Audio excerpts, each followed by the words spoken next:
आज हम आपको भगवान श्री कृष्ण की बड़ी ही अद्भुत कहानी सुनाने जा रहे हैं। एक बार भगवान श्री कृष्ण पृथ्वी लोक पर भ्रमण के लिए निकले तो उन्होंने एक युवक को देखा। वह ईश्वर को दोष देता जा रहा था। वह अपने जीवन से निराश था, दुखी था।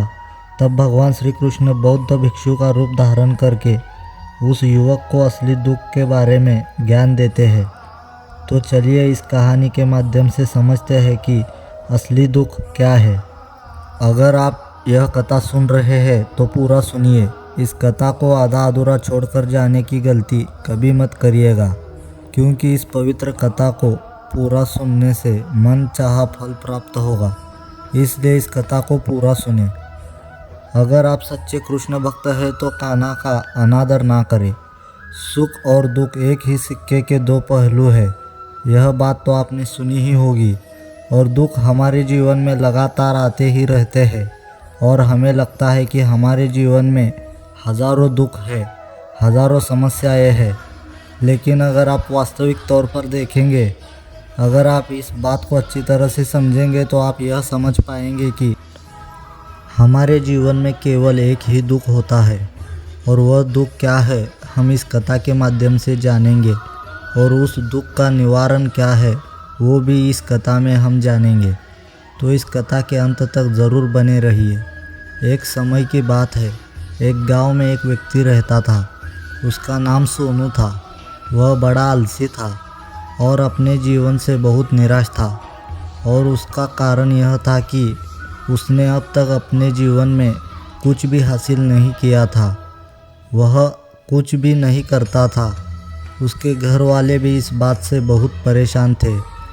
वह चाहते थे कि वो बाहर जाकर कुछ अच्छा काम करे, कोई अच्छी नौकरी कर ले, लेकिन वह उनकी एक नहीं सुनता था। उसके घर वाले दूसरों का उदाहरण देकर उसे ताने मारते थे, उसे तरह तरह की बातें कहते थे, लेकिन उसे कोई फर्क नहीं पड़ता था। उसके सारे मित्र कामयाब हो चुके थे।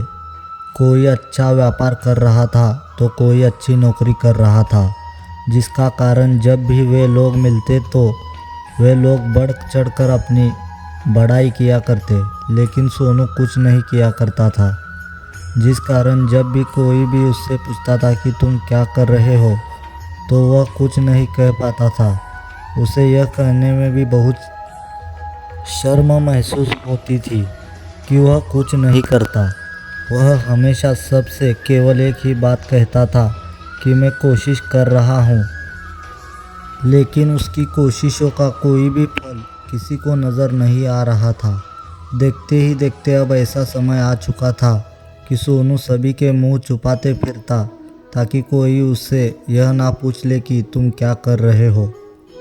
इस कारण वह कभी किसी के सामने भी नहीं आता था।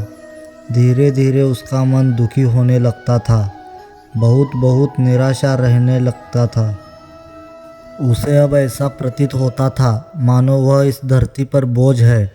इसके कारण वह अपने आप को बहुत अकेला महसूस करता था, बहुत तन्हा महसूस करता। एक दिन तो उसके मन में यह भी विचार उत्पन्न होने लगे कि मेरे हाथों में नहीं है तो मैं क्या कर सकता हूँ।